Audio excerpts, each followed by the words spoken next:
Is this thing on? All right, let's get this show on the road.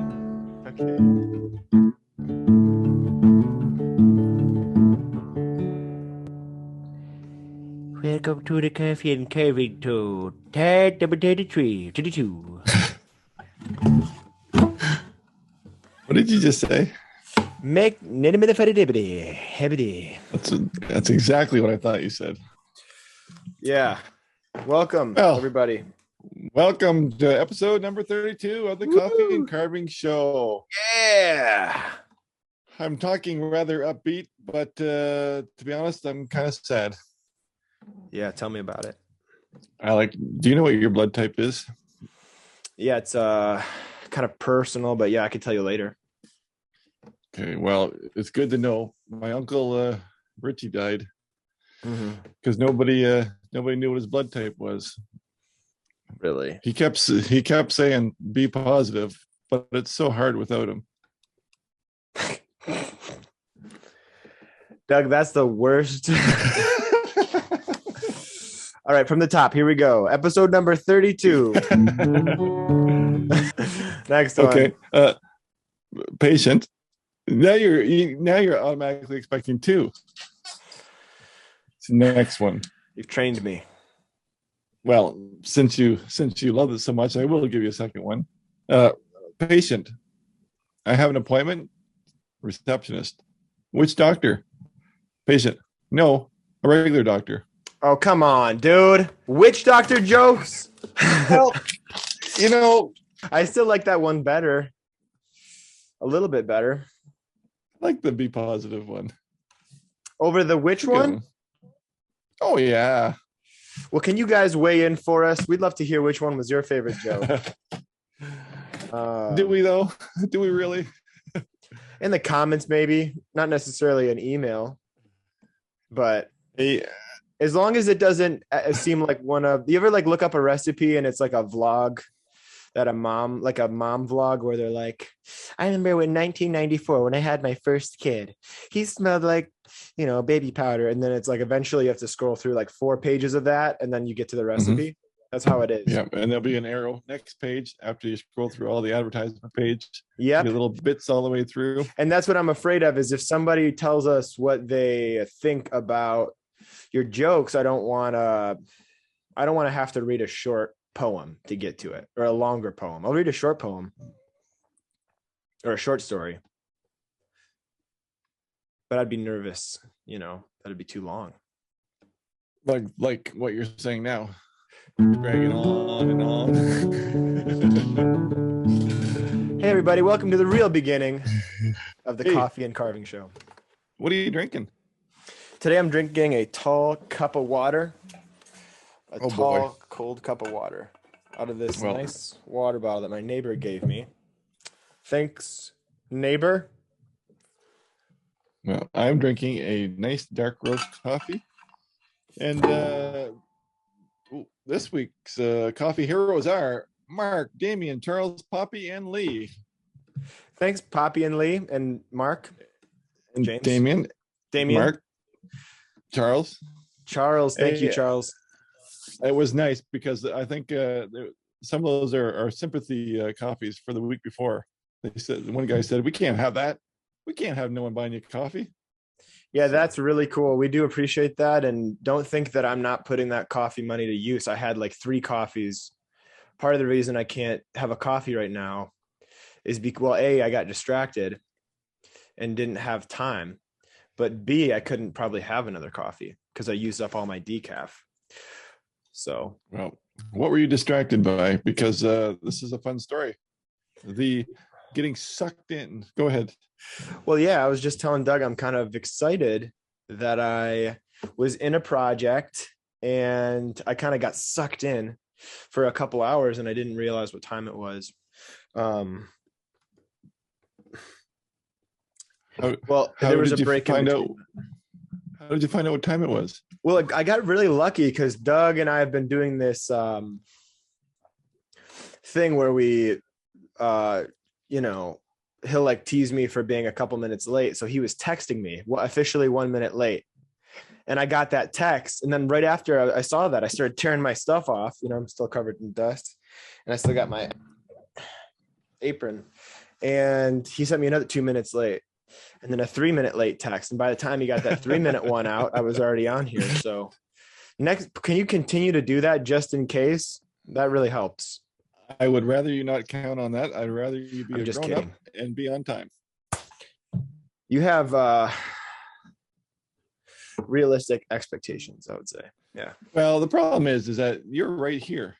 You were where you are. Yeah. I left work, ran home, Yeah. made coffee, Right. set up my stuff. So Yeah. I guess I'm just saying that The least you could do is send me 3 or 4 texts. Hey, turn around and sit down, and there you are. Yeah. Yeah. Look at that head. Look at the head on you. That hair is wild. Yeah, I was trying to cover it, but then I realized it's hard to cover when you got the headset on. Oh. Well, anyway, so you started. So what have you been up to? This week, I spent the first part of the week kind of trading places, like editing videos like Doug would. I was pretending to be Doug for a week for the first part of the week. And I've been filming my my carving trips. And I decided that I would take these videos and turn them in, that I recorded, and turn them into little vlogs. Because I love watching vlogs. Not all the time. I'm not like, I go in phases of liking it. Like I'm not watching them every day, but some weeks, every day I'm watching somebody's vlog if they're out there. So, and of course I get tired of certain ones, but I have learned something actually from watching Casey Neistat's last vlog. Did you see his recent? Well, you told me actually about it, I think. Yeah, he just put one out yesterday. Yeah. So you told me about after that. like a year or two off. Yeah. And I watched that, and it just got me so excited because he did this cool, what is it called? A swoosh cut? Yes. I want to try that. Yeah. I used to always do this one. Like, same. Sorry guys, I'm just putting my hand over the camera and it's a jump cut where you that one's also nice somewhere too. else. Yeah. Yeah, that's a really common and fun one. But he was just doing this thing where he jerks the camera really fast to the side, and then he'll cut right in the middle of that jerk, that swoosh, and then he'll start another video with a swoosh. As he's pressing record, he'll swing the camera so that he can combine the two swooshes, and it looks like one fell swoosh. Yes. And it's cool. So anyway, I digress. My story is I made a video, 2 videos, and I'm going to put the other one out tonight, and which will be, so it'll be up by the time you guys are listening to this, and it's going to be about my trip teaching the 3-day carving class. No, it won't be. It's that 8 carving, that thing I didn't know I was getting myself into it when I went down to visit Abby to make a carving. Oh yeah. And he said, let's do 8. So I just kind of recorded that because I thought it was fun. And sorry, let's stop the talk, video talk. Yeah. And let's save it. Let's have a conversation. Yeah. Yeah. Let's talk about making videos after. Yeah. Because I want to do that too. Yeah. I'll cool. lead into it in my stuff. That's gonna work out perfect. Oh, that'll be our topic. Yeah. Very cool. So yeah, there's a lot more to say about that. And that's and I'm also kind of curious to pick your brain as well. Mostly that when I say like there's a lot more to say, I think you probably have a lot more to say because you've been doing this for a lot longer, and you gave me some really neat advice about how to do that. But yeah, basically that's been, some carving. I really roasted a carving with a torch, turned it into a charcoal briquette carving. It was a class piece that I did whereby I had to show folks, well, I didn't have to, I chose to show people how to carve an eye. People are always asking about like an eye. So I just did one and broke it down, and I did a hooded eye and an exposed eye. And that's very interesting. I like it. I don't know what I think of when I look at it. Sorry, audio, but he's holding up a one-eyed piece of bark that has a split in it, and my mind is going in 2 different ways. I'm going to like a gladiator helmet, also octopus root face monster. Yeah, when I saw it, Yeah. When I What do you started to, think? you know, what's funny is I'm not usually like, I'm not always excited about things, but when this one looks cooler in person, I think maybe it's because of the camera. It looks like kind of black and muted, but in person, it kind of looks leathery. And I really like Hmm. the way mostly I just like the way the surface looks. It's not like, I really think I'm going to do more of this, like burn the crap out of them and then do a clear coat where it's matte and you can see like the mixed clear coat with the ash. Is that a spray? I used just a polyurethane, like an application of polyurethane. Yeah, because I can see it. Like it's Yeah. A little bit of a yeah. gloss, a tiny bit. Well, not really a gloss, but you can see there's something on it. I couldn't tell Yep. what it was, but Yeah. you need that though with the blackening because it's Yeah. such a dirty carving otherwise. See, yeah. You see? Nothing. No, some people So put coloring in their whiskers to make it look thicker. I could probably do that. Probably should have left that one raw. Speaking of burning things, I'm burning everything. So the other thing that I've been working on is this. Let me just see if I can. Oh, Whoa, big guy. my goodness. Hello. Hello. Hello. My name is Steve. It's Steve. Hey. You don't look like a Steve. Hey. That's big, eh? Yeah, it's pretty big. So Wow. that's the one I've been playing with the last few, on and off. I spent a few hours on it a couple of days a few months ago, and then I picked it back up thinking, man, I've got to just finish. I've got so many carvings around here that are sitting in a state of like 80% done or 70% done. So that's what I've been what is the ideal home for him? Usually people that buy big stuff like this, it's a little bit too, maybe a little bit too nice to put outside. So a lot of times what people will do is they have like a big entryway, like a spacious, you got a couple mil in your house. Your entryway is probably the size of my workshop. Yep. No, that's more. Yep. Probably a lot more. Yep. So you put this big head in there, which kind of brings up an interesting topic is, do you as an artist have a goal of making art as a status symbol? That's kind of something I was thinking about earlier today. Like, well, the dream is that somebody buys this, and I get at least what I put into it, which would require a lot of money. And the average person, they're not going to spend half of their car's value on a carving.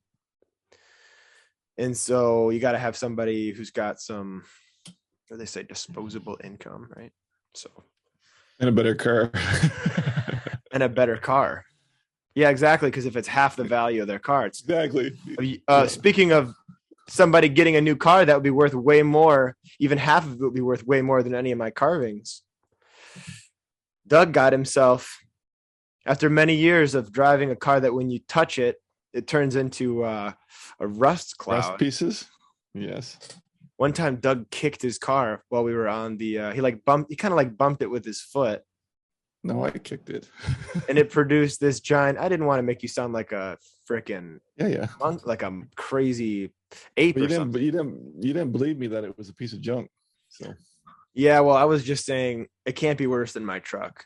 And you were like, no, it is. And you bumped it with your foot. You kicked it pretty hard and it exploded in a big cloud of smoke. Yep. I think you got emphysema from that. So what'd you get? So well, hang on. Are you done? Your check-in? I mean, I could make up stuff, but it's not nearly as fun as the new car that you got. Oh boy. Well, I will touch on that then. I bought myself a new Jeep. He's a member of the Jeep Club. I am a official Jeep Wrangler waiver. Do they wave? They all wave. Now, Cherokees and Liberties and Patriots, they don't get the wave. Yeah. Apparently. It's the Wrangler crowd that get the wave. So, and it's proven. I was driving around and they all wave. Well, they don't all wave, but probably 70-80% wave. It's weird. It's like the motorcycle thing, but safer. Yes. Well, to be fair, we talked about that. I had high hopes of getting a motorcycle, and then I realized how impractical that would actually be for me. So I went out and I bought a more impractical vehicle. Ah, And yeah, I love it. No, here's the quick and dirty. As the listeners know, like I have been talking about this for months now, that I need to get something, and I've been looking around. Like used vehicles, good used vehicles are just as hard to find as good new vehicles, because if you have something, you're not selling it because you can't buy a new vehicle. The new vehicle lots are all empty. It's terrible. But anyway, I lucked out in the fact that some guy special ordered this little Jeep Willys, 2-door Wrangler, and he bailed out. And, really? And they took delivery of it regardless. And I saw it and I said, mine. So, yep, I bought it, and it's a hoot. The secret probably got out. His wife probably found the invoice for that thing. Yeah, that's right. What's this deposit for? Yeah. But, a house, hopefully, no. she would have said. A small home. Yeah, but no, I'm tickled. Well, never in my life have I had a new vehicle, ever. Right. Yep. So this is a kind of a treat. In my old age, I got myself a little toy, little treat. Yeah. And the reality is, I did not want to buy a pickup. We talked about this before. About I'm everybody's handyman. I don't want a pickup, but I'm going to use a trailer a lot because it is a tiny vehicle, and any work I have to do will require a trailer. And I'm okay with that because I take the trailer off and I got my little fun toy again. Yeah. So no, it's working out great, and fun little vehicle. Having a hoot, 6-speed, 3.6, and I was gonna say, speaking of trailers, you can just say that your trailer's sorry, bro, my trailer is being used right now. I can't help you move. I would love to, but yeah, you could say something like that if you wanted to. I could if I was a liar. Maybe it's full though. Maybe you're using it for something else and you can use that. Yeah, no, it's better I just say no. Just keep it full, I'm saying. That's all I'm saying. Yeah, that's right. Yep. Yeah, just keep stuff in there. Can you give me a hand? No. Yeah, that works too. Just like that. Yeah. It's hard. It's taken me years and years to learn that. To get it better. But otherwise, because otherwise I would be busier than I am already. It's hard. Because you want to help people out when you can. But some people are just lazy too. Yeah. To my fault, I never, ever ask for help. Yeah. Like, I don't care if it's a fridge or a free, like I will find a way to do it myself. Yeah. I never ask for help. And other people are like, can you grab that other side of the table? We're going to move it a foot. Like, just pick it up. My buddy was saying that about his wife's family. He was surprised that his wife's family, when they're sitting at dinner, one of them will be like, "Hey, Sarah, when you're up, can you go grab me a glass of water?" He said the first time he was at their house for dinner, he was like, "What are you doing? What are you commanding your sister to get you water?" He's like, "Get your own water?" Yeah, right. In his family, he was like, "In my family, if we needed a water, you get your own freaking water. What are you doing?" Oh, yeah. Like, but you're also talking to the stubborn old Dutchman that put the roof trusses on his house by himself. I would say that you're probably to a fault. It blew my guts out on the way. But yeah. Ooh, you ever get a hernia? Yeah, that's what I'm talking about. Yeah. You really did get a hernia. I did. I built the one house. I think I told the story before how I would. I built like a 40-foot wall, and my son was like 10 years old at the time. Yeah. I'm like, okay, I'm gonna lift this. Get the sawhorses. So I lift it, and he runs and put the sawhorses. Then it was the little ladders, little step ladders, and then up and up and up. And then I said, now I'm going to lift it, and you run the other way because if it comes down again. Oh yeah. But no. Jeez. But, after I built that house, that was a killer. I had a hernia. I have a good hernia story, but I won't share it with the podcast. But yeah. Yeah, because I'll give you the short story. I didn't ask you for the short story, bro. I'm grossed. I'm gonna mute you. No, it's not gross at all. It's just funny because Oh, they self-employed, right? okay. They said so the surgery was it's like a side Dude, come on. See, you're doing it. low six pack. Uh-huh. What? Oh, you're gonna show us now? No, I'm not going to show you. All There's right. nothing to show. I want to tell my story though. Okay. The operation was a Friday morning. I remember it. So they wanted me to take 6 weeks off work. I'm like, well, I can't take 6 weeks off work. I have a job. I have a contract. I got to be at work, So I took, they did the surgery Friday morning, took Friday afternoon off, went to work Saturday morning. And I worked all day to catch up for what I missed on Friday. Right. Well, anyway, went to this barbecue Saturday night. Mind you, they gave me some pain medication, so it wasn't a problem to work. Yeah. And every time I go to the washroom, I go, "What's going on here?" Because it was starting to bleed out. And then Told you were gonna get weird. every hour after, like it would just grow like another 3 or 4 inches. So What? by 10 o'clock, What do you mean it would grow? What would grow? the blackness would just kept expanding. So by 10 o'clock at night, I called my wife in and I said, "Hey, look at this. This isn't right." So I'm like a Hawaiian tattoo, like right black down to almost my knees and up. You got a almost to my Hawaiian chest. tattoo? No, it looked like a Samoan tattoo. Like I had this black stripe around me. But you wanted it to be a Hawaiian tattoo or what? No, I'm trying to give you an image of what it looked like if I was standing there. I'm a white guy with this black midsection. Part of you was black. Okay, got it. Okay. Anyway, No, I got it. So anyway, then so my wife was like, "Get to the hospital." So we had to go to the hospital, and I always tell a story that I basically had to pull up my shirt and pull my pants down. I'm just totally black, like all around. And I said, "Is this normal?" And she's like, "What did you do?" So anyway, I had to go lay down all day the next day and let it just kind of ate itself, but it's just like black, just black. Like it's just kind of bled through. But anyway, that's my hernia story. I can go into a lot better detail, but I won't for this. Yeah, I appreciate that. For this episode. You think that after, I don't know, how many years have we been doing surgery on people's intestines? Everyone I know that my brother had a similar operation, and he had the same thing happen where his body, including certain body parts, turned black and swole up and messed him up big time for months.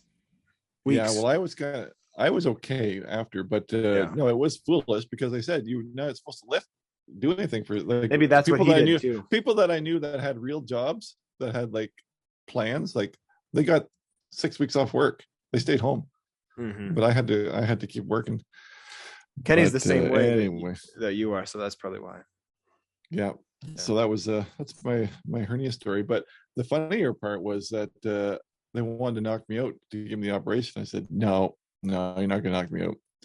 They said, well, what do you want to do? I said, I don't care, just give me some local or something. And they said, no, well, maybe we'll give you the epidural like what the women have to have their babies. So it's like a spinal, and then you're like numb from the belly button down. And I said, okay, I'll take that.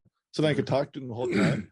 Yeah. But he went in, the surgeon came, said, talk to him, whatever. And then he pulls out his thing and he does a slit. And I said, ow. He goes, oh, we'll just wait a little bit longer. I said, oh, come on, dude. Said, yeah, I did. He cut me early. But anyway, after that, I knew it. I knew you would go there. There was this little screen they put in the patch. Basically, it's your six pack, right? Split apart, open. So yeah. Screen. So it was fun. He was just showing me while we're talking, and he's going, "I'm gonna put this in here now," and he tucks it in there. And yikes, man! I hate those. Dude, could you imagine if I was a surgeon every day? I'd just pass out every day, like 3 or 4 times a day. Yeah, you'd be like those fainting goats. Just like right in the middle of surgery. And then Oh, when surgery. they wake up and ask you how it went, you're just like, you're trying every time you have to look them straight in the eye and lie to them Yeah, that it went I did well. nothing. I did Yeah. nothing. I hope you feel better. Hope you feel better. But anyway, that's not what I've been up to. Mm, Easter weekend, of course, was this week past, and we discussed that as a Canadian, we have holidays. You don't get the days off. mm-hmm. Well, I think what happened was we talked and I was at the grocery store and you were like, what are you doing at the grocery, young man? It's holiday season. Why is it open? Yeah, yeah. And I was like, what are you talking about? And you're like, well, it's like a national holiday. So I'm thinking, what? I've never even heard of anyone getting the day off on Good Friday. So I Googled it. And not only is Good Friday not a federal holiday, neither is Easter. Easter is not a recognized federal holiday either. In Michigan, at least, it isn't, and federally it isn't, but in some states, I guess, like, the Bible Belt, like some of the southern states, they consider it. But all of Yeah, Canada, yeah, yeah. considers It's it a a holiday. holiday. Yeah. So, but anyway, Cool. regardless, who cares? Because it snowed all weekend. Did you get the snow too? Dude, yeah. It was crazy. It was snowstorms on Easter. Yep. So like, it wasn't fun to go play. But anyway, I always say that these holidays, when you work at the church, are you almost need a holiday from the holiday, because services on Good Friday morning and Sunday. So basically, I have to do my job between Friday and Sunday again, Right. and it's a busy time of year. So, but Yeah. that was that. And then I did put out a video as well, and I did a what did I call it? The March Hare, which is kind of like the March Hare is a rabbit, and the March Hare is basically from Alice in Wonderland. Kind of a take on that, but did a bark carving. Yes, And, dude, that's cool. I love the eyes and the business casual underpart there. Yeah, yeah. So I got a rabbit with a shirt and tie, and I had That's cool. I had fun. I did one a little while ago, a lot smaller, but I wanted to do a bigger one, and so I filmed it and made the video, and surprisingly, it tanked. It tanked Really? quick. Yep, it was like rated low immediately, and never grew. It's probably my worst video in the last year, which is strange to me because I edited it so tight and made it short, entertaining, to keep people entertained, to keep people entertained, and yeah, no, it's I've noticed that though, like flubbed. Whenever I make something that I think is interesting, or like the word that keeps coming to my head is like divergent, like a little bit weirder than usual. I think it's cool. People don't know what they're looking at, and usually that thing takes longer to sell. So I don't know if maybe there's a similar thing where, because that's kind of creative, that people don't know how to relate. That they see a snowman at wintertime and they go, "Oh, that's so cute. That's so cool. I could do that." But then when they see a rabbit with a I wondered if it's even calling it the March Hare, if I should call it like Professor Rabbit or something. Yeah, that's cool. I don't know. I have no idea. Yeah, it was strange. But let's dive right into talking about making videos, because I have to do something different. We've been talking about this for a while, and I'm pretty much at my wit's end. It's such a confusing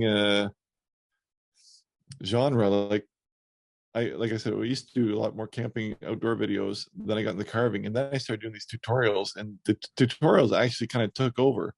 But I've noticed a real shift in the last year that people don't give a rip. I mean, if you do, you do. You know what I mean? Like if you're one of the 5% that want the tutorial, then you're all invested. Yeah. You don't want anything else. Right. But if you're not, you're just not even. You don't care.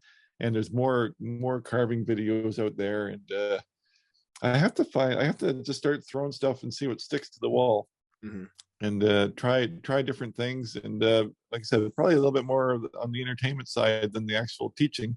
Yeah, because like you talked about the vlog, I used to do these things called carving and coffee. What are we? Coffee and carving? Yeah.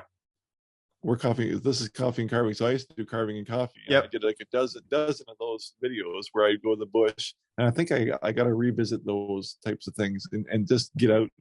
And people want to be more personable too. So like you said about the vlogging, like I watch vloggers too, and I love watching vloggers, and they don't give me nothing at the end of the video. They didn't create something. They're just talking, and you're just hanging out with your buddy, really. Right. And I want to maybe start incorporating some of that back into it with the outdoors, campfires, and whatnot.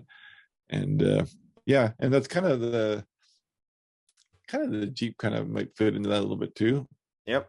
But not so much going on like camping trips or whatever, although there may be some, who knows. But just getting out in the bush, you're in the middle of a field or whatever, try to relate the carving to what you're doing or something, and mixing it up somehow.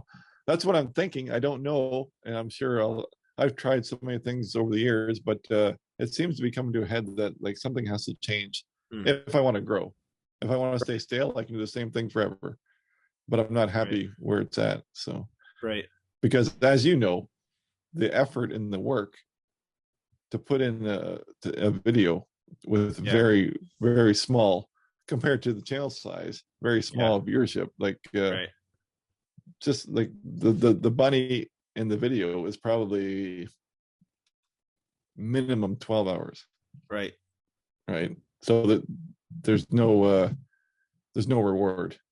For the, like you want to be rewarded for the work, or you don't have to make it. You could just make them and sell them, instead, and not make the videos. You know what I mean? I would be so much farther ahead just selling the carving than making the video. But I kind of want to be a YouTuber. I kind of like it. But there may be a time when I have to do both. But, no, it's growing on me too. I never really. My brother's been YouTubing for the past 4 or 5 months, and he's been just doing like one-off, like one a day he'll do this, or like one every other day he'll do a video about his job. He works as a mechanic, and so he'll like post a video, and it'll be about like whatever project he's working on. And he's grown that thing. Check him out, European Auto Repair, I think that's what it's called. And he does really well. He really enjoys it, and he hasn't monetized it. He's close, and he has more views than I could ever imagine. I could ever. I mean, way more than I get, like 15 times, whatever. And it's just because he's just filming what he's already working on. But he's got so nerded out on it. Between you and him talking to you guys all the time, it's got me thinking, man, I feel like I'm missing out. I feel like and though I make videos for the school anyway, and so that's where I thought, well. I always stayed away from YouTube because I figure I don't want to like make a bunch of instructional stuff for YouTube and then make a bunch of instructional stuff for the school. I'd rather just, and that's where the vlogs. Well, See, that's a good example. Is that you have a school? Yeah. So the rub here is that I make a design or a character, teach you step by step how to do it. But you have a school, and that's your income. Right.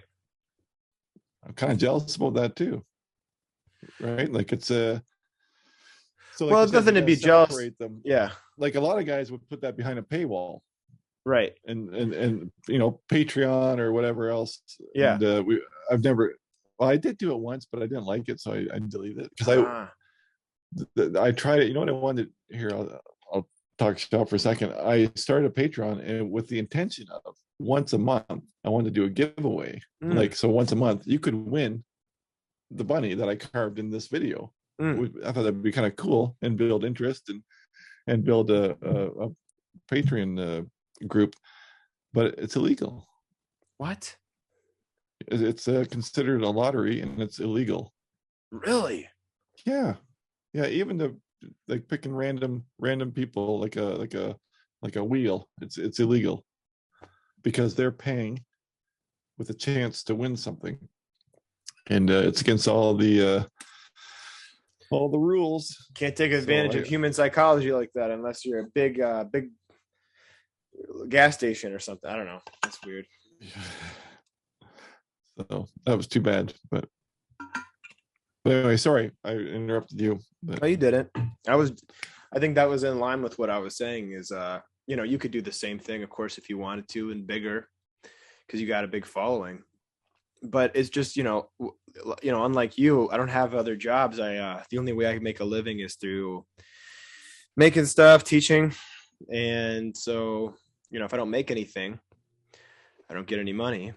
And then how do I pay my mortgage? So yeah, I have to make stuff.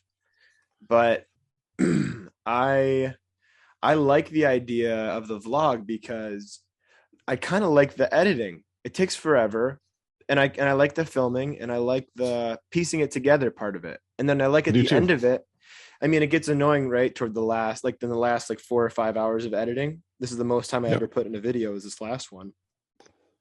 But then you watch it afterwards, and you can kind of appreciate that you have like a 6-minute condense.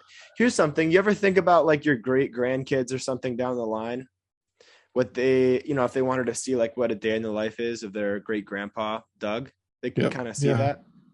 Yeah, no, it's if YouTube stays and all the master copies stay, then it's a cool little diary. Yeah, like somebody will find your hard drive, your great grandchild, 100 something years down the road. And but to me, you just touched on something. No, you just touched on something that I kind of always forget to explain. Is that people say, "Well, what do you want to make YouTube videos for?" For that, the creating of the video, a tutorial video is boring. It's just stacking up clips. But when you try to make something fun, like I do have some fun videos with storylines and whatnot in them, and taking 200 clips, trying to make it into a 10-minute video, and have it flow, like the editing is creating as well. Like there is a real creator mindset. And sometimes I'm like, I don't have a video. There's no video here. It's 75 clips. There's no video. And then you put it all together and like, holy cow. Exactly. That's what it was. That was the experience I had for the first time, where, because all my other YouTube videos, you can attest to this, I'm like in the way. I'm like accidentally doing a vocal dub over me talking already, fast forwarded through me talking already. Like I didn't want to like make people suffer, but I also was like, I just wanted to get it out, and it was kind of in my way, and I just get this video done so people can see what I'm working on, and now, sifting through, like, I get it, dude. You went to a gas station like every 30 minutes to get a snack. That's what, like my vlog, when I was editing it, was like, oh, this is going to be terrible. It's so boring. How many times are you going to film yourself getting a Slim Jim or a bag of potato chips, and then I put it all together at the end of the day, and really kind of enjoyed it. It was like, you don't have to show them everybody how many gas stations you went to. yeah. But it is fun to put a video together and then to watch it. Like, and again, I don't care for to call myself a YouTuber or to be famous. I don't give a rip. Yeah. But like you, I'm trying to look at all the different avenues and venues that I can semi-retire someday. Totally. And the idea too that you can get some sort of anything from them. My brother said this over and over again. He's like, dude, if I got paid even like a couple $100 a month off revenue, he's making a video every other day, sometimes every day. And he would just be tickled, because he's just making something that's helping people like you are. And because he's making how to, fix this, how to fix that, how I fix this car stuff. He's like, I'm helping people out. And if I would just make a couple $100, it would be worth it. It'd be fun. So it's like, like it starts out with the hobby mindset, but the hobby mindset, you can't give all of you. So for example, like I have 3 jobs. So when you're a hobbyist, and this is the hard part to start YouTubing, is basically YouTubing, making videos. But the hard part is staying with it without getting frustrated for long enough. Like some people put out one video and then they'll send to me and go, hey, plug my video. I'm like, hey, no. How about you make 200 and then we'll talk. Show me that you want to do this. You're not going for a free ride. But what I was going to say was that, like, I have lots of friends now that are YouTubers, right? And they're making a good living, Right. just doing what they love. And Yep. this is the whole point of doing what you love. Yeah. And that's, that's some form of carving or creating and crafting or whatever it is. So It's beautiful, man. What more could you ask than to give something to somebody that helps them and then get paid for it? Like, and then entertain and help and inform at the same time. It's like, I don't think my vlog, let me just say, like, my vlog is more of it's for fun. It's entertainment stuff, I guess, if you're into that, which probably most people aren't, but I love it. I even like watching my own vlog. I think it's weird. Like, if you're a musician and you make a song and you listen to it, like, Aziz Ansari talks about visiting Kanye, and when he knew his house, he was like, just like bobbing to his own song. And that's kind of like a weird cocky move, probably. And, he's a little bit like that, Kanye.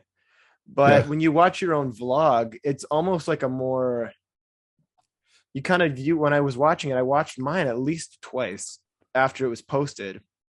And what was fun about it is I kept thinking, like, this is my great grandkids' experience of me and my wife, my future wife, my fiance. And it's like, it's fun. It's fun to kind of go through and say, oh man, you messed that part up, but this is fun. And you did that well. And it's like, you made something like almost kind of, it's not like art, but it's sort of creative.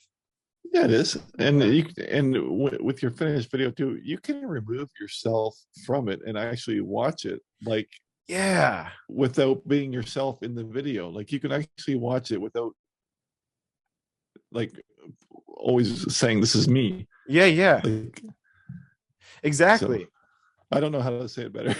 No, you said it really well. better. No, that's well said. That's really well said. But I had a couple of questions for you. When you edit, do you find that that's a more enjoyable part of it than the filming, or which part what do you like? What's your favorite part of it? I like, it depends what it is. If it's a trip, I don't mind the filming and the catching of the clips and whatnot. What my biggest problem is that I don't have the time to put the effort into the editing, which I could, you know what I mean? Mm-hmm.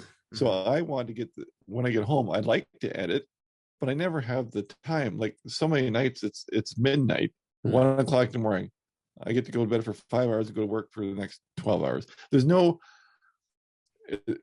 why I said the hobbyist, it's fun at first, but there's no hobbyist that can maintain a schedule for years and think it's still fun, because they're going to feel like they're owed something. Right? You can't. It would be very difficult to maintain without making anything off of it to further it. Yeah. If you put in the effort, you can just sit there and just film something and just throw it up on YouTube. Yeah. But if you want to just actually make something that's entertaining, then it's a different ballgame. Yeah. But, no, so what was your question? What do I prefer? Yeah. So the editing is if I knew, okay, well, I'm going to film on Tuesday and Wednesday's for editing, that would be awesome. That would be fantastic. But no, it's like, I got to film, I got to do something while the clips are uploading, and then I want to try and get it together as fast as I can so I can go to bed tonight so I can go to work tomorrow. Right. Like, that's hard. Yeah. That's too busy. But like I said, like, my buddies, they'll do one thing a week. Right. I always tease them about, so what cartoons are you watching in the morning? Like, I do you. Yeah. Sitting there in your pajamas and you're watching cartoons and eating your Fruit Loops in the morning, because that's all they have to do is make a video. Right. So, well, part of the reason I wanted to start to edit these vlogs and make them into videos is I was listening to, Emma Chamberlain is a YouTuber. Oh, yes, that's right. You love Emma. Yeah, I love Emma.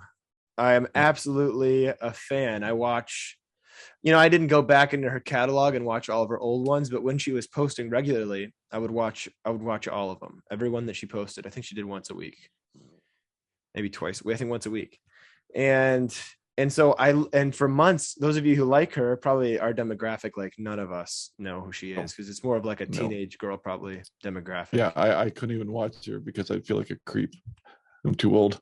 Yeah. Well, to be clear for the listening audience, all she's doing is like, she would like vlog a day in the life of like in living in, you know, making coffee and talking to her cats and drumming and maybe going on a vacation with her dad or something, whatever. It was just like really low key, and I like the way she edits, and it's fun to watch this. It's almost like you have this friend. I don't know, it's great. And I know it is, you're right. it's not like a makeup tutorial girl, like, you know, thing. It's more just like, all right, Starbucks and grabbing a coffee and talking in your car and stuff like that. Yeah, like, yeah, going to Trader Joe's, like, here's my favorite thing from, and I like to cook, and I live alone, so I well, I have a housemate, but he's mostly gone, and I like to know what things that people are eating. And anyway, I digress. You get it. I like her. So she stopped posting, and she made a podcast talking about why. And in that, she said it was overwhelming, and most YouTubers kind of have to stop after a while. But then here's the kicker. She said, this is what she said. She said, I was working myself to the bone, sometimes 30 hours a week. And I heard that. Oh my goodness. And I was like, I think that's something I need to start to pursue. Because I'm over here, like, you know, I've gone for 2 weeks working, 11 hours a day, every single day, 7 days a week, 14 days in a row or 13 days in a row. And then coming home and then just like falling asleep for 3 days. And she's over there like 30 hours a week. And I was just exhausted. So I had to take a 4-month hiatus. Doesn't that sound kind of nice? That's your generation. It is. Yeah, but think about, if you were a full-time YouTuber, what you could do if you took 4 months off and you had, another career, like, say, hypothetically, wood carving. Well, okay, well, say this. Like, say you took 4 months off and just made YouTube videos. You would be a YouTuber. Right. That's the rub. If you just could stop, you'd already be you'd advance your channel so far in that time. If you am I keeping you up? I couldn't do that. Well, that's because I'm like, you're filling my brain with all these ideas, and I'm just like, oh, gotta yawn. It's funny too, because my brothers always make fun of me. Yeah, I'm the baby of 4 boys, so I got 3 older brothers, and they always mock me for making YouTube videos because they can't understand. They're like, why would anybody want to watch you make a campfire? And like, because there's probably 2 billion people in high-rise apartment buildings. Because YouTube is the world. Like, my viewers, I have more overseas, like, European viewers than Canadian viewers. Now, I have quite a few American viewers, but it's the whole world is represented on the channel. Yeah. And if it's not represented from my channel, it's stolen from those communist countries that steal all my material and repost it as their own. Yeah. But anyway, so yeah. Yeah, so right. No, it's true. You never know what somebody, and that's the voice you have to keep canceling in your head. Like, who on earth is going to watch? Because you're thinking that every second of that's why I don't ever start these videos, is like, so it's nice to have a buddy with me on these trips, because they like keep you on check, they'll hold the camera or whatever. So, but yeah, no, that's cool. That becomes annoying. I guess you don't want to be the guy who's making him hold the camera all the time. Yeah, and the guy who you go fishing with, it's like, can you just stop filming for a minute and let's move on? Like. Well, let me ask you this: you do that sometimes, where you go on trips with YouTubers. I won't mention who, Joe Robinette. And is that like? That seems to me like the most possible fun, because like when we go on these trips for carving, and I was vlogging the last couple of trips, like the 1 or 2 of the trips, it was fun for me because it would add like an extra element to the trip. That was kind of fun. Well, they know what you're doing. Yeah, like they'll make their video. Like, you should have seen when we did the Longhouse with it was like the Baird brothers and Sean James too, and like everybody had a camera. Right. And like, get out of my shot. Get out of my shot. Why are you doing my shot? Put your camera. Exactly. Yeah. It's just and me and Joe all the time. We're always talking to ourselves in our canoes out on the lake, and we know exactly what. Like Yeah. other people think, well, you weirdos, what are you doing talking to yourself? Right. But yeah, no, To it's me, that fun. just seems so fun. Yeah. Yeah. So anyway, like I said, I'm going to experiment as well. Yeah. And try things, especially over the summer, because summer is not good for views anyway.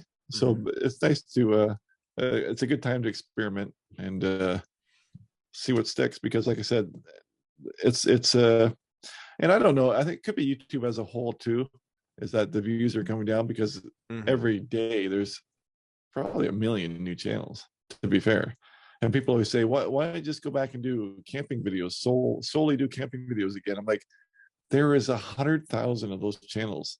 How many carving and camping videos are there? Or how many carving and coffee videos? Like, and I want to be a wood carver, right? So I'm never going to give up on the wood carving. That's my new passion, as well as outdoors. But I think there's a mix. There's a mix there that I got to find the right recipe. But yeah, because again, last thing I'm going to say is that I understand if I make every video right here from this desk or from that board behind me, it can get old. Sure. I would bore myself if they're all the same videos. So keep them guessing. Right. Yeah, I think it's about time we crack open that MB. Big mailbox. But last thing I'm going to say. Oh yeah, sure. Last thing. Yeah. No, it's just that I encourage you to keep at it. I see a lot of guys start out strong and 3 or 4 videos. Oh, no one's watching. Yeah. Because it's hard to find a place. Right. But it's stick-to-itiveness. Remember the word stick-to-itiveness? Yeah. And you won't get results until you put out a dozen or more good videos and find your audience. So. Right. That's encouraging, man. I appreciate that, brother.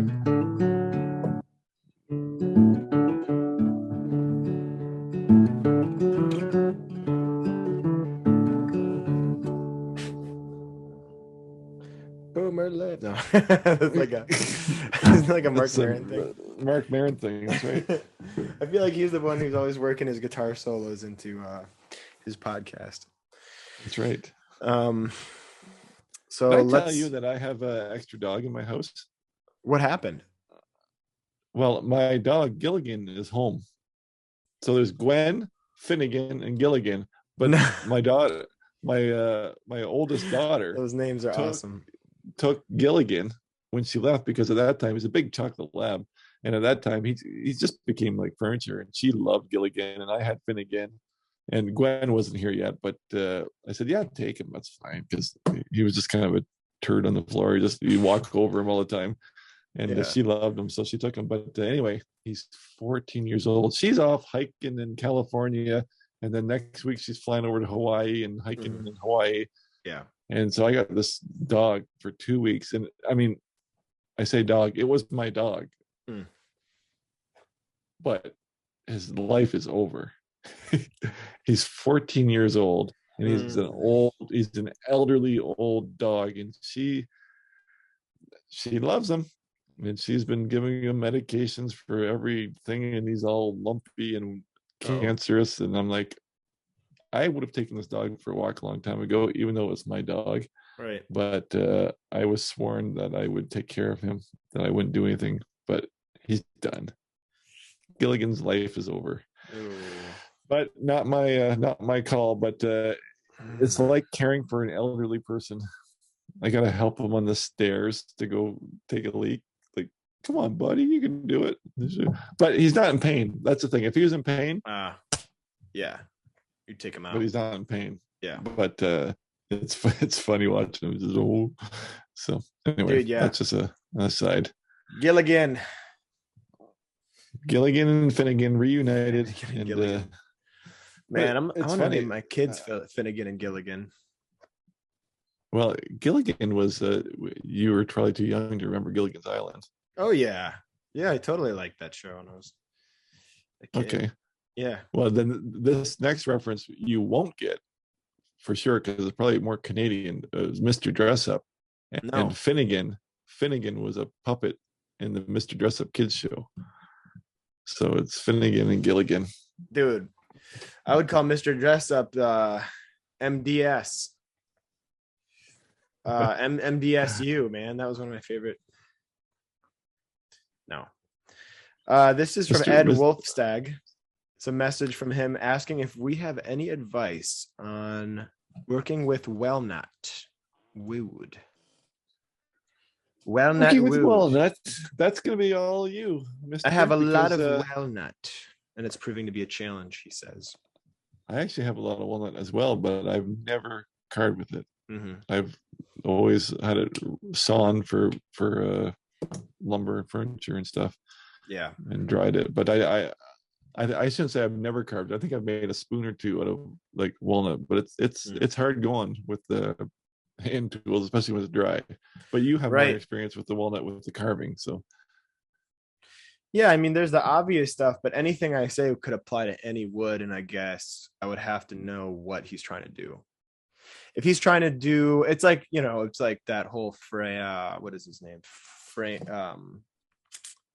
Oh man, what's his name? The author of that Man's Search for Meaning. Anyway, he talks about how like asking a person what the purpose in life is like asking a chess player what the best move is. You can't, you know what I mean? It's like, well, so like, okay, I'm carving walnut. What's the best move?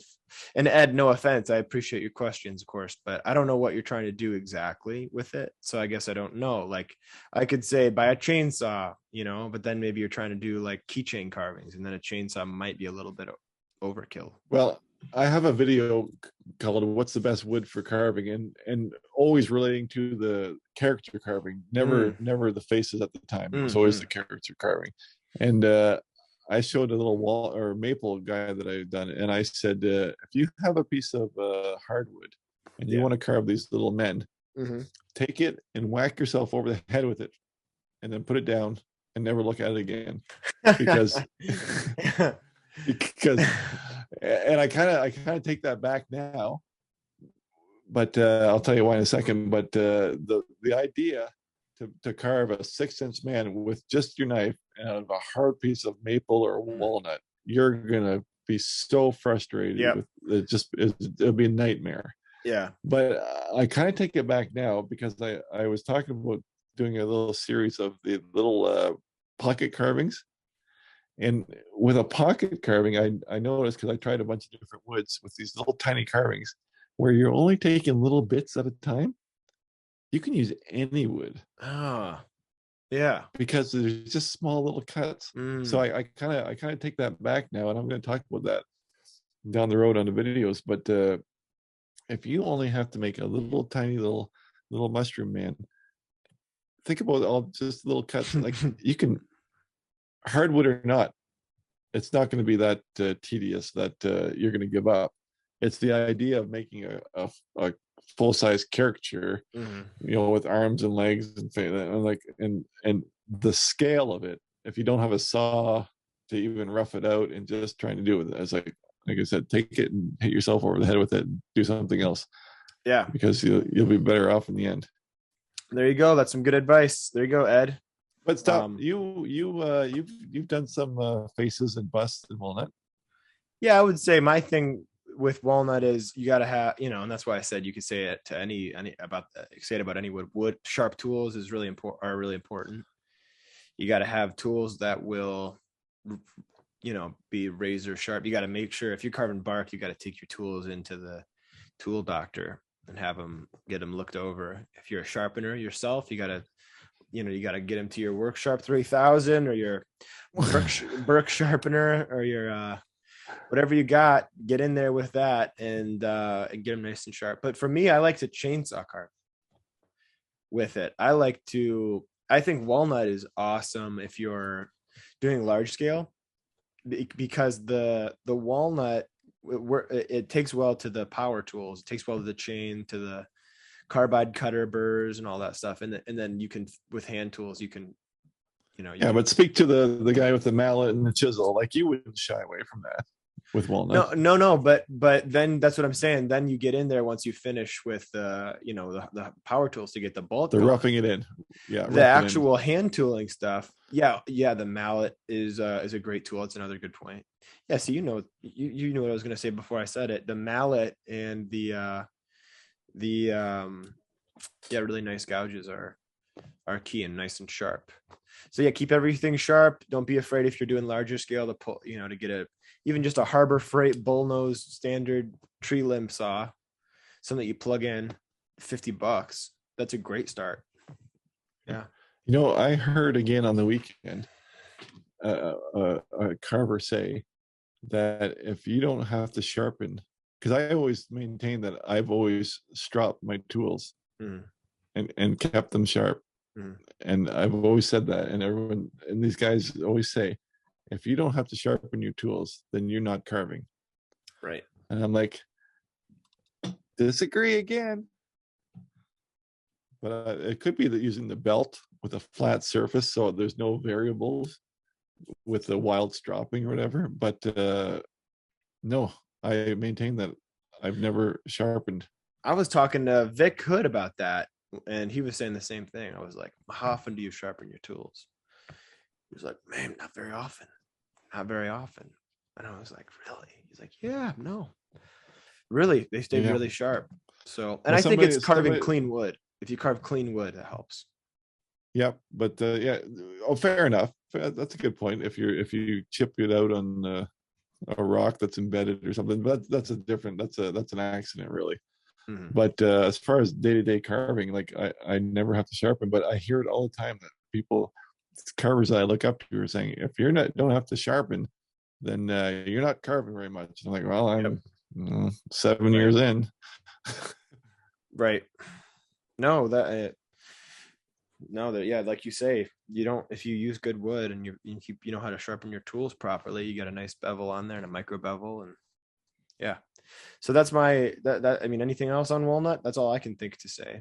Yeah, no, that's a green or versus dry. That's a good question. Yeah, green, always green for walnut. It tends, if you keep it, indoors and out of sunlight, then you're gonna have really nice results with that. It doesn't seem to crack a ton. A little bit. Can you talk about cracking? Do you have an example? Oh yeah, I do. It's outside right now. That's what I was working on. That's okay. No, I can show you right here though. I've got an example of what I was working. It's kind of hard to see. Actually, and so this is what, for the audio people, you can tune into YouTube to see. I actually cut through all the way on the base so that you can actually kind of see through it. It's kind of a weird thing, like a spiral thingy. So I watched your video on how you had mentioned that you had left your green wood carving or fresher than dry carving outside in the sunlight, and you can see in that picture, hopefully you can see in that picture, a lot of cracks in his face. A lot of cracks. Yeah. Mind you, I don't hate that. Yeah. There's nothing that takes away from the carving. Yeah, I mean, I appreciate that. Yeah, but if you saw it in person, I mean, there's tons of them, and it didn't ruin it. I don't mind a good crack here and there. No, I kind of like it too, a little bit of character. So I'm not like a lot of people. It's funny, sometimes at an art show, someone will walk up, and then the first thing I hear, they'll surprise me. I'll hear, "Oh man," and I look over, and they're looking at one of my carvings, and they're like, "How did that happen?" And they're always so. And I'm like, oh, I don't know. It just happens. It's wood, dude. Like, chill out. It's cool. I mean, somebody's gonna come along and think it's cool, like me. It's fine. But yeah, all of them. Like, look at this one. There's a big crack you can see right down the center of his head, right here. I never even considered that some people would think that was such a terrible thing because they're used to a plastic world of perfection. Right. And when you're dealing with natural materials, it's a totally different animal. But I love the cracks. Now, mind you, I have a bear outside that has a crack that went to like 3/4 inch. It's like, that's gross. I actually had to spray paint in it because it was so grossly obvious. Yeah. But yeah. So to avoid that though is don't leave it out in the sun. Yep. And if you have a big enough piece of wood, cut it in half first and get that pith or the heart out. Mm-hmm. So that, because like you said, there's a lot of tension in the center of the limb. What do we call it? It's not the pith on a log. It's not. It's the heart. What's the Is pith? it? You still call it the pith? I call it the pith. Okay, I think pith is more of a less woody center. But I could be very wrong. No, that makes sense. I think like when they say you have a pithy head, it means you got a big, which I do. I've got a big like bald spot right here. You can see this. I wasn't thinking about a head. Yeah. You know, that's about all I can say is like we said most of it. Beat that to death. There you go. Yeah, man. And you know what else? No, I don't got anything else. This is a message from Kashal. Kashal Maman. Hello, dear friend. I will. That one. Stop. He doesn't even get the time of day. Dude, this wording is awesome though. Yeah, no. Don't even give him any. Look at the way he spelled share though. SHERRE. Yeah. No, he doesn't deserve it. Fine. I didn't care for that email. Thank you, Kashal. Hope Frieder, which if that's a real name, I feel for sure it is. Freedom from. I feel happier just hearing that somebody's named Hope Freer. So hello, gentlemen. Yeah, I know Freers. Really? Not those ones, but I know of Freers. Yeah. Well, her husband knows you. I'll tell you that right now. Tell me more. She says, she's sending. Hope's husband Josh has got her sending emails on her behalf. That's pretty nice. Hello, gentlemen. My husband Josh made this carving of Doge. Just thought I should share it with you. Look at this. This guy did a really sweet little carving. Oh, that's my little woodsman.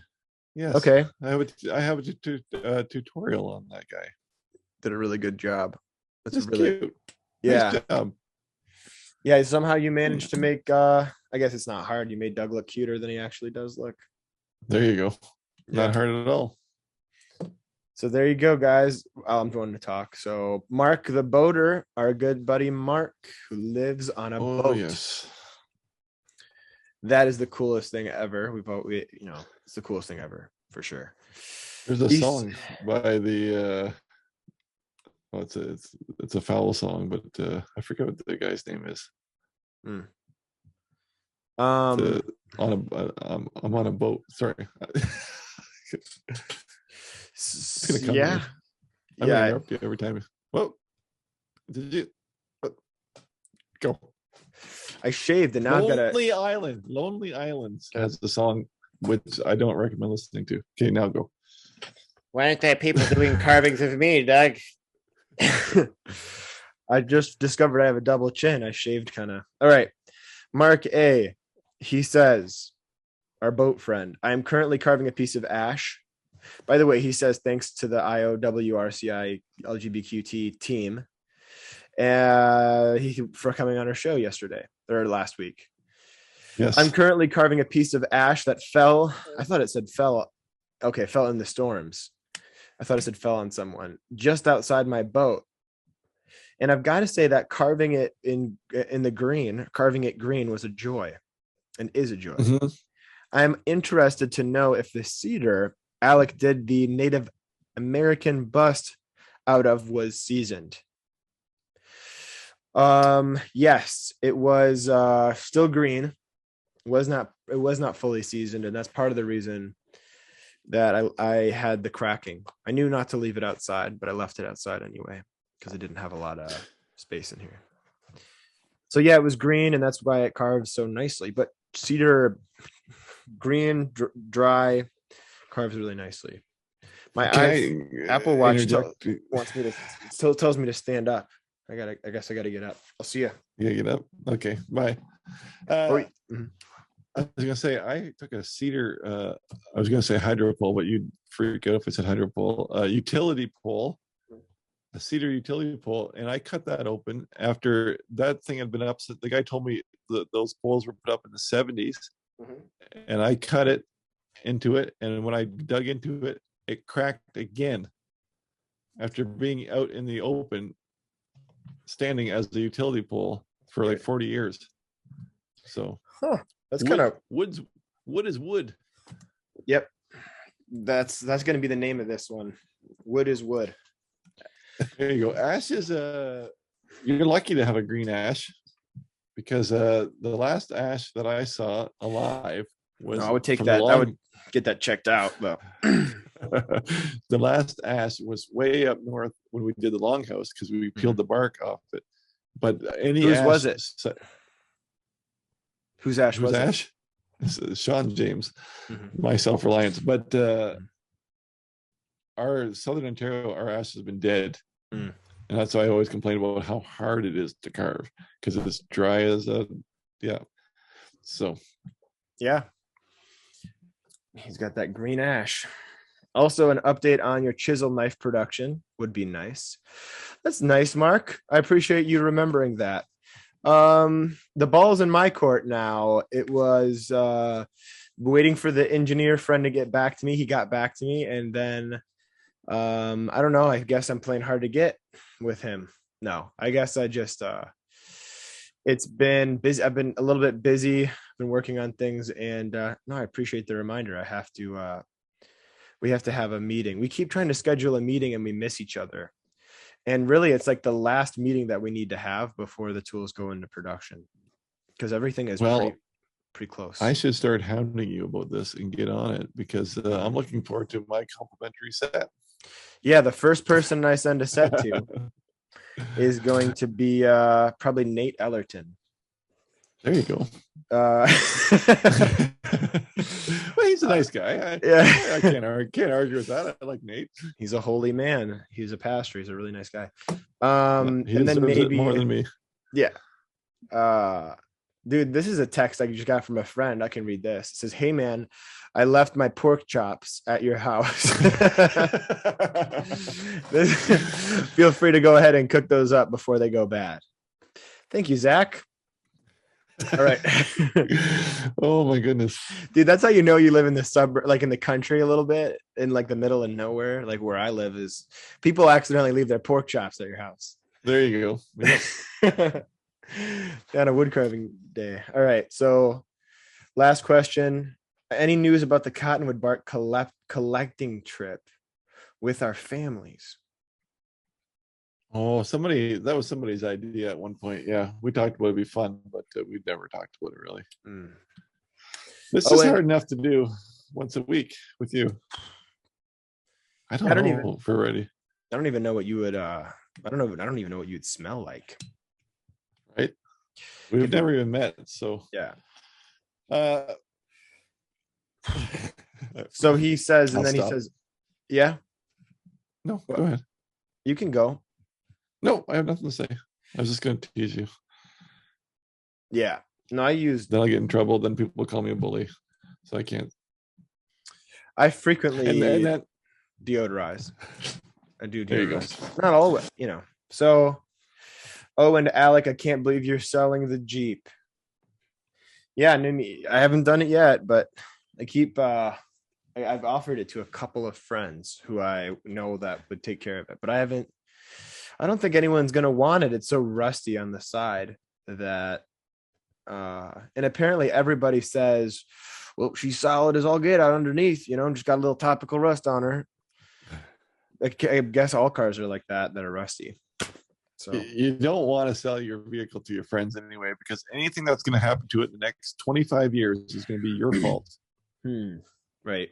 Alec, the tranny went 5 years later, and that Jeep, you sold me a lemon. Sell it to a stranger.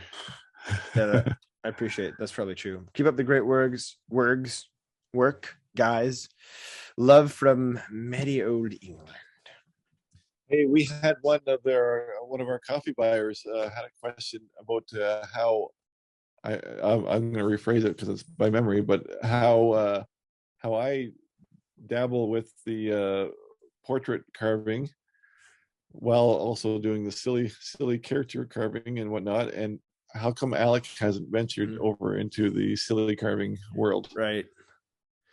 Yeah. Well, I have an answer to that. Oh, Alec is up. He's gone to do something. There it is. There it is. Yep. Okay, you got to pass. Alex just showed his Harry and the Henderson carving, and I'll agree. I am not a caricature expert or anything, but that was the most fun I had carving anything in at least months, probably years. Why do you still have that carving? What do you mean? Well, because when you told me how you stole my idea, you said it was because my sister wanted me to carve her one. Yeah, then she said, when I gave it to her, she said, "Oh my gosh, it's so cool. I can't wait until you finish it. Here, take it back so you can finish it."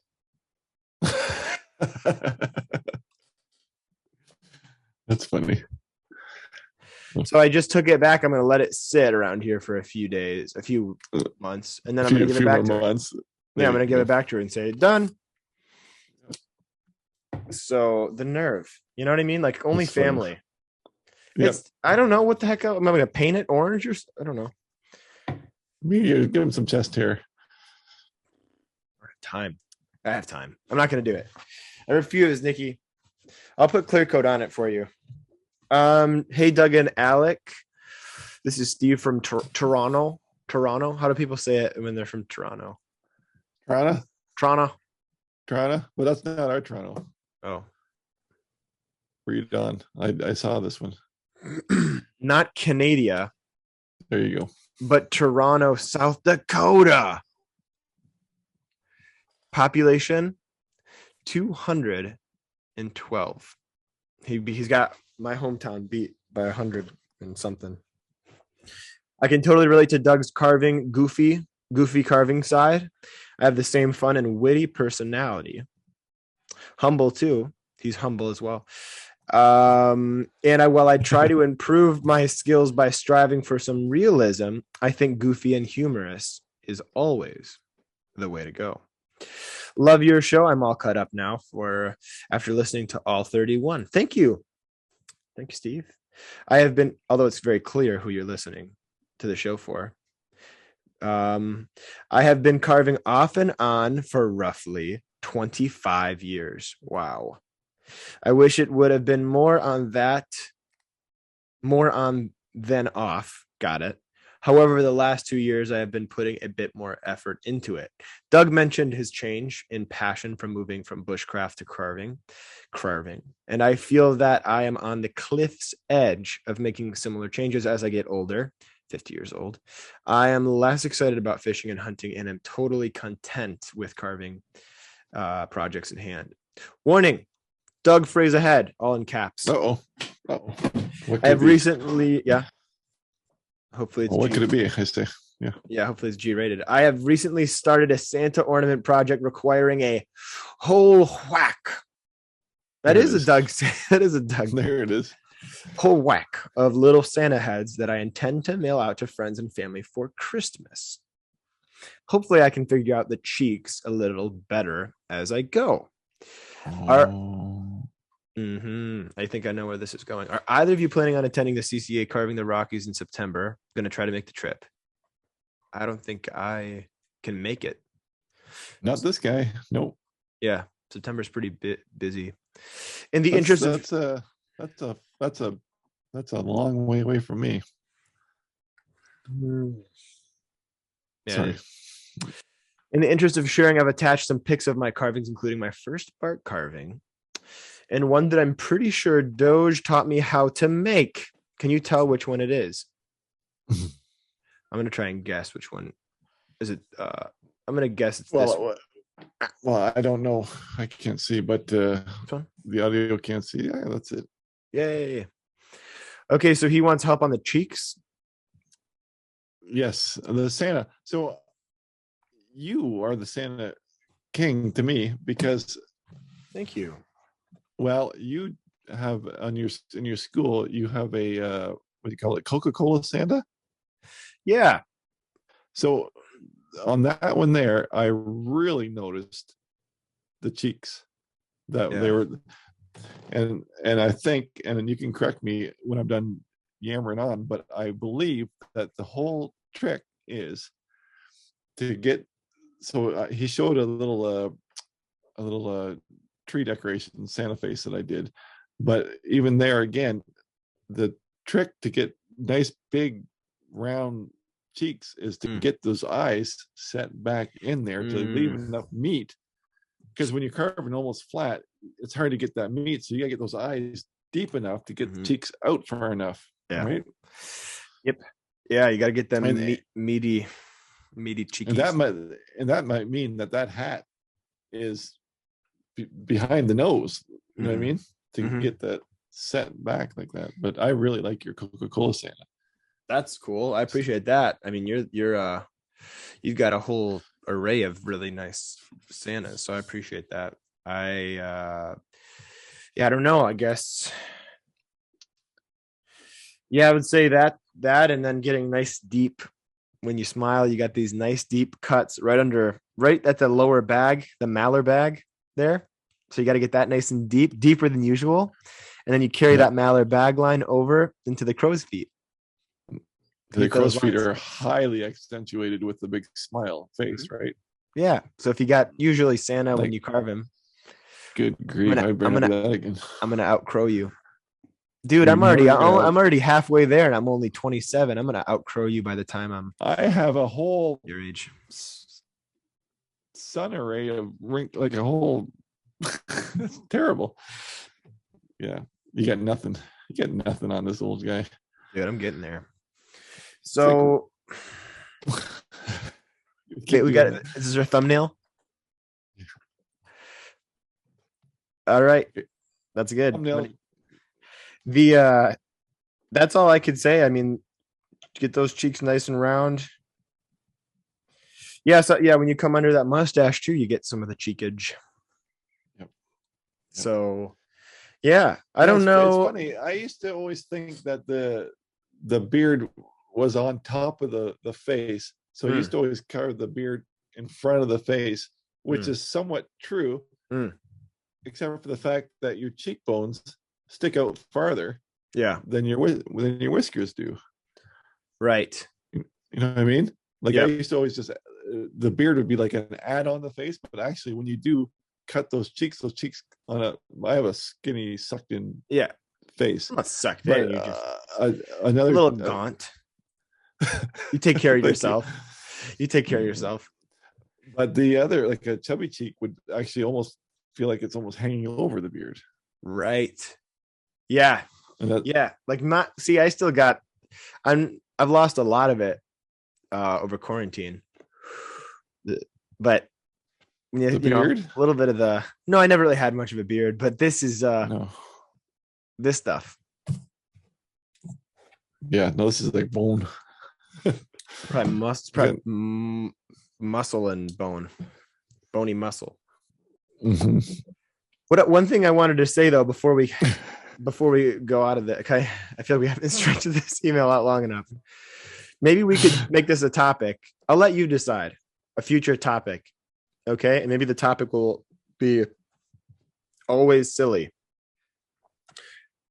He says here, and I'm not trying to pick you apart, Steve. I just think you raised some interesting points. That's all. I try to improve my skills by striving for some realism, but I think goofy and humorous is always the way to go. Would you agree with that, you think? No. Well, this is a conversation that keeps sticking its nose in our show over since the beginning. Is if that's what you want to do, that's what you want to do. Yeah. And now I have my finger in two camps, but I can't even stick with the realism in the realism, because then I go and throw on ties on bunnies. Yeah. And paint them. And this is the conversation has always been, they don't fit into I would say you're a fine art guy, and I'm just I'm supposed to stop putting myself down. I got a nasty phone call saying stop it. But anyway, Really? So you can't say I'm just a character carver or a goofy carver, but there is a line there for who you want to be. If you want to be a fine art guy, then you carve fine art realism carvings. So like I dabble with everything, but I always I lean to the goofy side, right. Whereas beside you right there, this guy, like that's art, that's fine art, that goes in a art show, whereas goofy rabbit tie guy is not going to make the cut. But you can speak on that. I don't know, I have no idea what I'm saying because I don't go to art shows. Yeah, well, I don't know, man. Your stuff is 1,000. I mean, it genuinely, like, there's, I mean, there's so much BS out there. And, dude, I think your stuff is, and what we're doing is like 100 times better than most of like the fine art stuff. The people that have how do you say it with a really nice G rating? They have they have a long, pointy object somewhere in their body where it shouldn't. What's that?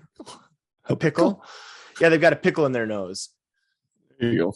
You know what I'm saying? I just hate that aspect of everything, and there's that creeps into every hobby, every avenue, everything. It doesn't matter if you're a golfer or a fly fisherman.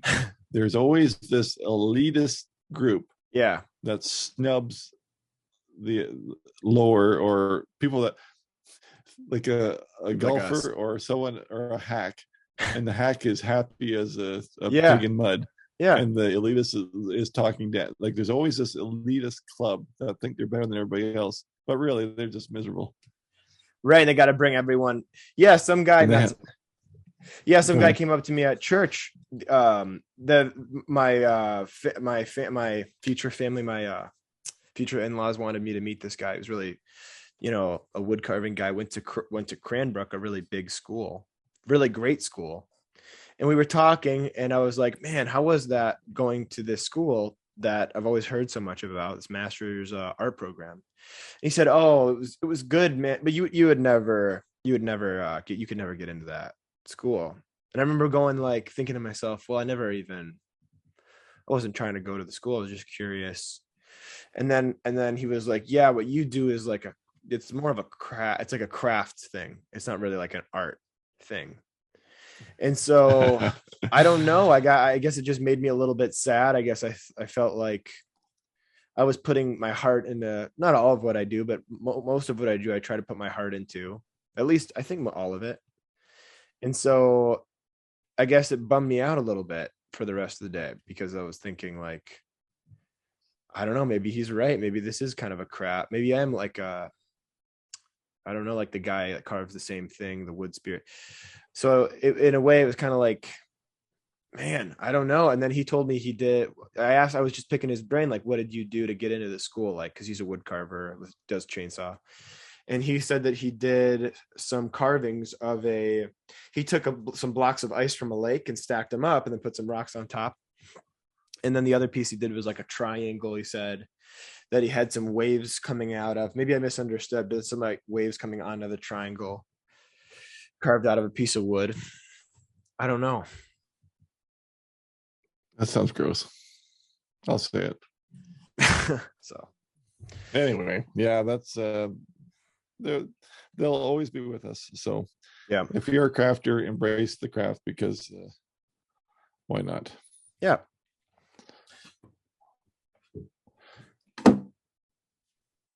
I don't feel that we introduced the mailbag. Mail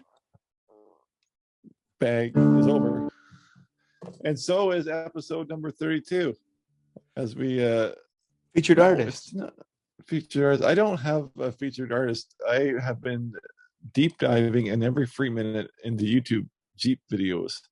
Yeah. And learning about my Jeep, learning what I can do with my Jeep, learning all the accessories I can buy for my Jeep, learning oh my goodness, there's a whole Jeep world out there. Yeah. And will be a money pit if I let it. So I'm going to enjoy what I have as is for now. Yeah. But I definitely have to get some roof racks for my canoe. But otherwise, maybe I need a little table on the back tailgate. But other than that, maybe a little step on the hinge so I can get up and tie my canoe. But other than that, the winch on the front, the winch. That's what I was going to ask. Well, maybe that little it just goes on and on. Yeah. So yeah. But my overlanding tent for sure will wait. Oh, the rooftop tent. Oh, yeah. Okay. So I got one. Tomas. My Hispanic future mother-in-law taught me how to say Thomas in Spanish. Barcelo Castella. Tomas Barcelo Castella. Barcelo Castella. Really cool painted carvings. Talking about painting carvings. Oh, yes. Yeah, they're weird. I think they're clay a lot of times, but they're like really weirdly abstract. Not abstract. I don't know what they are, but I saw them and I thought that looks fun.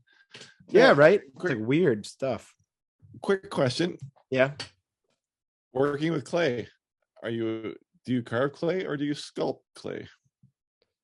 Well, do you mean me or just in general? In general. Most people do a combination, but I think a lot of people. You referred to those as carvings, so that's why I wanted to say, is it carved or is it sculpted? I don't know. It's a good question. I think it's sculpted because I guess when I do clay, I do because I'm so used to the wood, I do the subtractive thing. But you definitely are carving too with the tools. I'm not saying you don't. I'm just saying how would you refer to it? Yeah, you're right. It's sculpting. I mislabeled it, but it's really the way he paints things. That's just really cool. That's got a bit of a creep in it too. I like it. Yeah, it's a bit creepy. I like. Don't you? I like the strange. That colored one. Yeah, very strange again. Shaking. Yeah, but yep. Anyway. When I see someone who makes stuff like that, I know that their brain is a little like mine, like a little yeah. Right there you go. Yeah. and for sure, not everybody gets it, but I get it. I understand it. Yep. Your brain's just a little bit off kilter. Right. That makes you a great artist. Yeah, that's cool. That's a good word. I'd like to say that's the best way we could end this.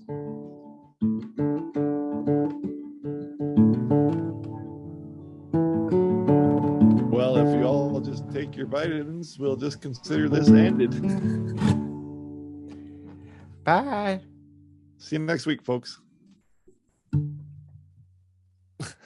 Had to play that last note. I knew